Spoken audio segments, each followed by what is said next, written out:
Happy Families podcast. It's the podcast for the time-poor parent who just wants answers now. If your parents are still alive, regardless of what's happened in the past, I wonder if you could reach out to them this week and just check in, tell them that you're thinking about them, and maybe even say those 3 really important words that parents need to hear just as much as kids.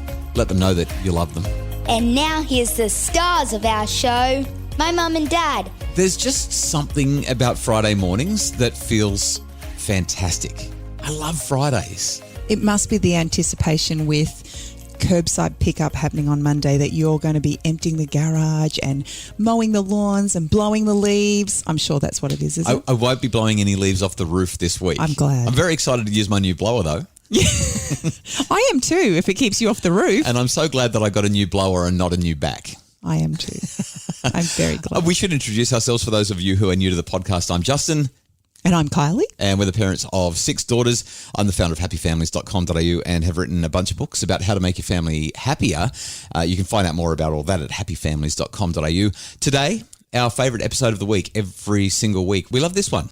It's our I'll Do Better Tomorrow episode where we get to reflect on the things that we've done through the week as parents and share the learnings that we've had from them. Yeah, sometimes we really get it right. Sometimes we totally get it wrong. And even though I've written the books and even though we've got the 6 kids and I wave that PhD around and say, look at me, I'm a doctor. Well, actually, I don't, but I've got the quals. We still really struggle, don't we? Like it's hard to have kids and run a happy family. So it's a chance to rethink our parenting. And I think that this is the important part, right? To be really self-aware and reflect on how our parenting's going.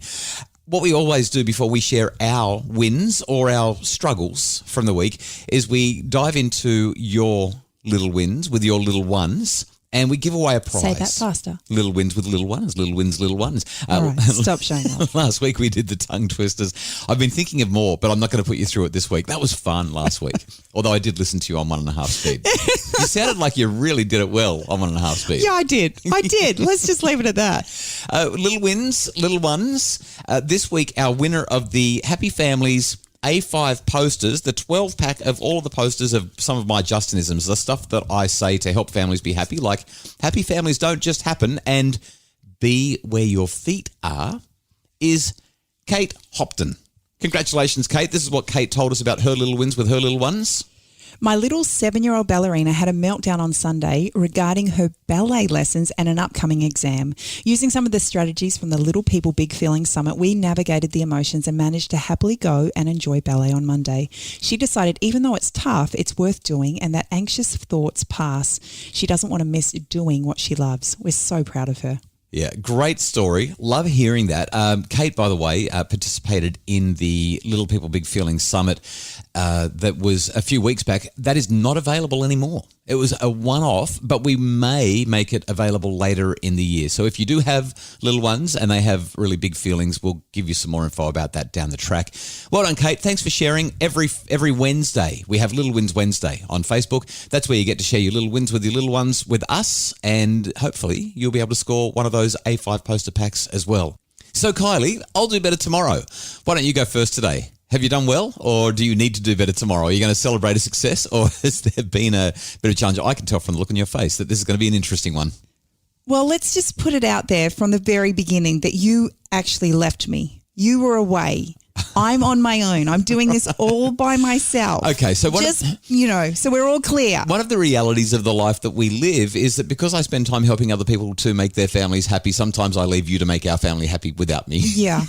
And sometimes I'm awesome and sometimes I just get it wrong. Sometimes you're not quite as awesome. I'm just not. Well, I was away the start of the week, so this must be a story from the beginning of the week. So Sunday night, we had to go to a meeting for the kids. There's an upcoming camp and I had to take everyone because you weren't around to look after them. So the little kids and me went along with the big kids, but there was somebody who needed a ride home. So I dropped the kids off so that they could go to bed and then I raced this person home. So you've left the big kids in charge of the little kids so that they can organise themselves for bed. I can see where this is going already. Yeah. Sometimes it works beautifully and sometimes someone's not happy that a big sister wants to play parent. Yeah. There's something about that, isn't it? Like kids hate being parented by their siblings. Yeah, you're only 2 years older than me. Yeah, you're not the boss of me. That's right. And so this is exactly what happened. It all blew out because big daughter was trying to do the right thing by me and help get all of the other kids into bed. And one of the other teenagers blew up. They were just like, you're not my mom. You don't get to tell me what to do. I can do what I want. And so that's where it all started. Right.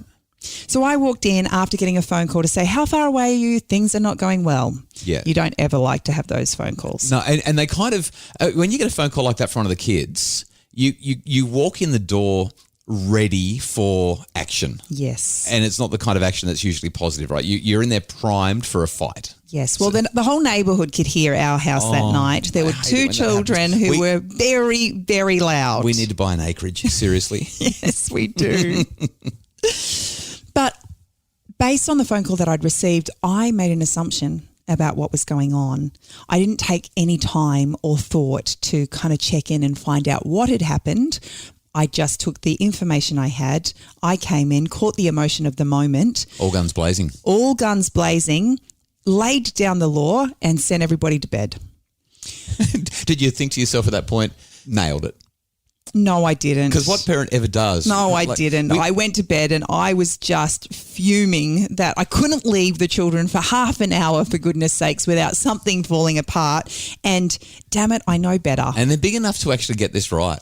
Like they should not actually be treating each other like that because we're talking about 17 and 14 and 11. Yeah, it breaks my heart. It breaks my heart. So I found this really awesome podcast that I love to listen to. It's a great way to start my day.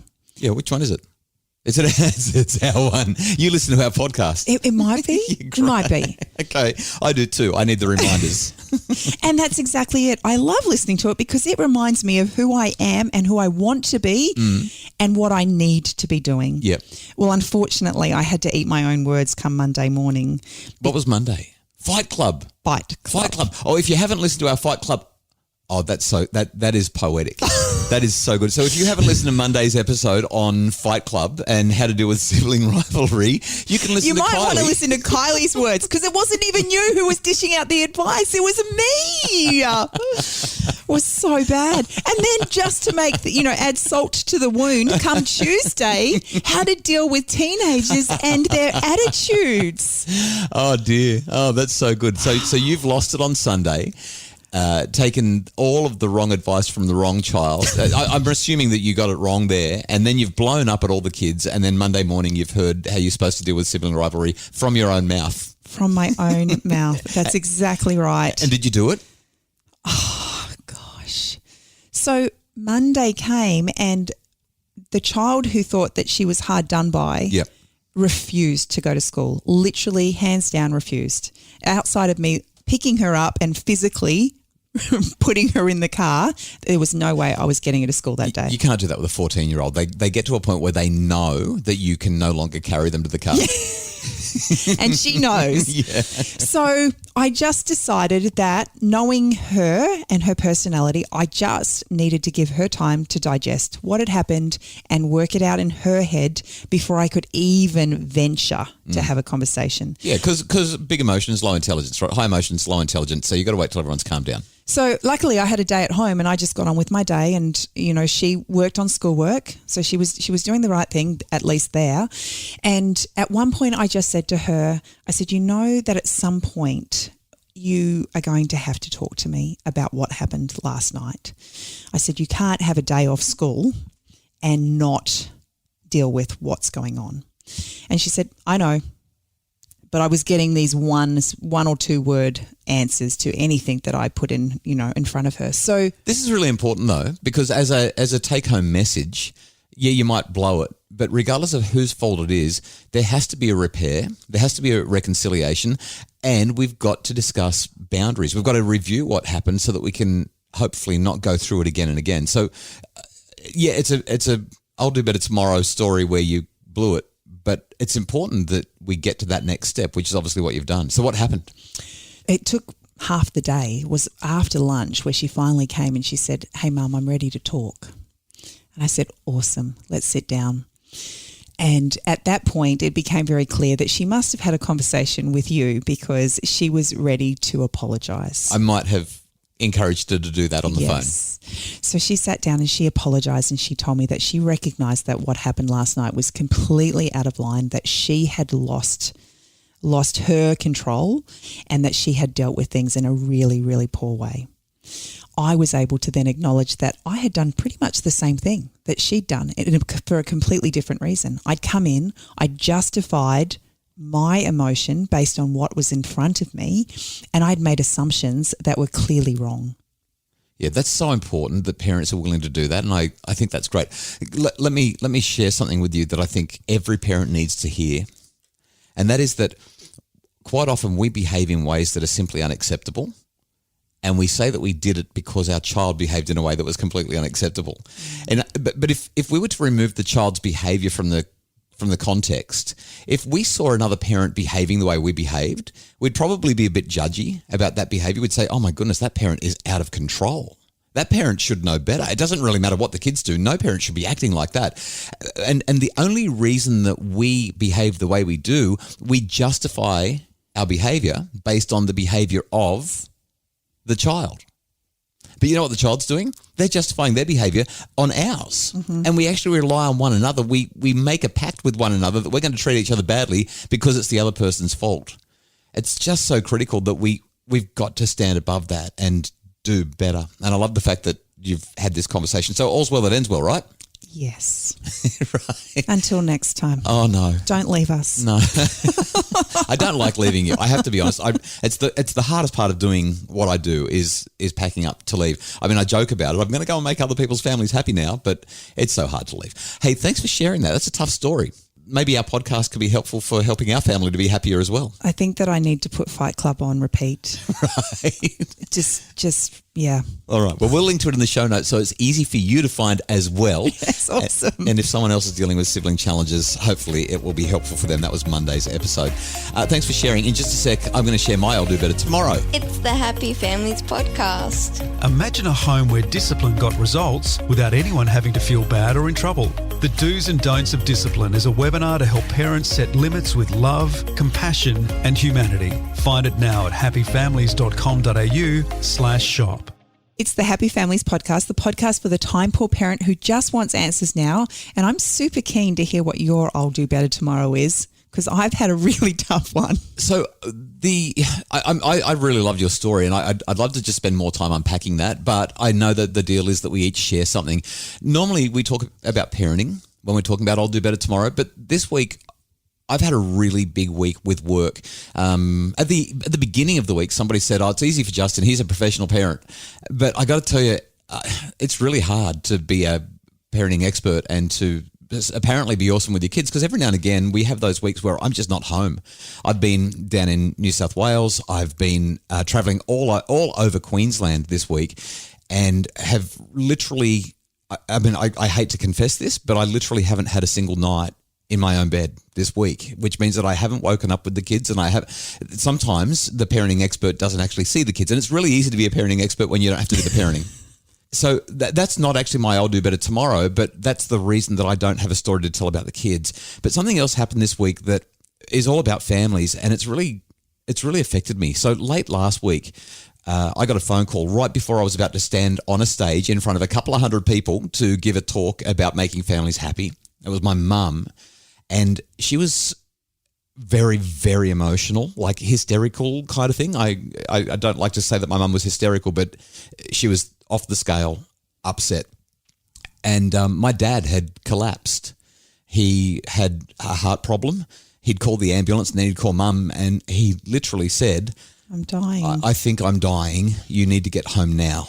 So mum was calling me in the car as she raced home to find out if she was going to have a husband with her.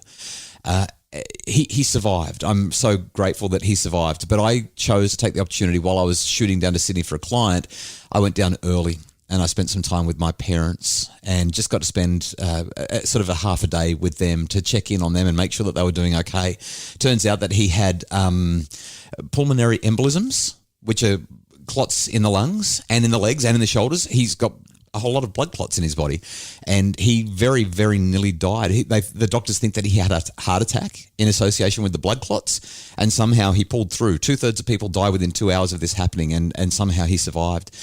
And I think, just on reflection, the reminder of mortality and seeing our parents get older, I kind of don't look at my parents as old people. They're just my parents, and I love them, and they don't see themselves as old people either.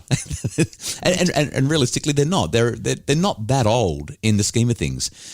But this thing happens, and I guess my I'll do better tomorrow is: are we checking in? Are we telling our parents that we love them? I know that we're always talking about going to our kids and making sure that they feel that love, but family is everything. Family is so important, and my I'll do better tomorrow is really simple. If your parents are still alive, regardless of what's happened in the past, I wonder if you could reach out to them this week and just check in, tell them that you were thinking about them, and maybe even say those 3 really important words that parents need to hear just as much as kids. Let them know that you love them. It's just so important. So I don't know if Mum and Dad are listening to the podcast or not, but Dad, I'm really glad you're okay. And Mum, I'm glad that I got to help you to be calm before I stood on stage in front of a couple of hundred people and had to forget that my dad was maybe not going to be alive by the time I finished my talk. And I'm especially grateful that he is, because family is everything. You made me get a weepy. Yeah, that's my specialty, right? Yes.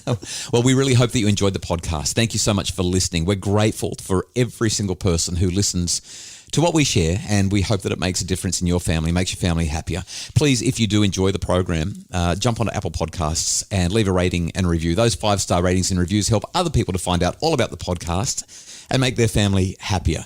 The take-home message, Kylie, for me, it's really simple. Ring your parents, tell them that you love them. What is it for you? Listen to the podcast more. Yeah, and then actually put it into action. Yes. Practice makes perfect. Yes. And I have a lot of years ahead of me to continue practicing. And the kids will give you an opportunity every day. Yes, they will. The Happy Families podcast is produced by Justin Rulon from Bridge Media. Craig Bruce is our executive producer. We love it when you check out our Facebook page so that you can follow along and get loads of free info. And we especially love it when you join the Happy Families membership so that you can get daily, weekly and monthly expert advice for improving how things work in your family. You can get all the info you need at happyfamilies.com.au.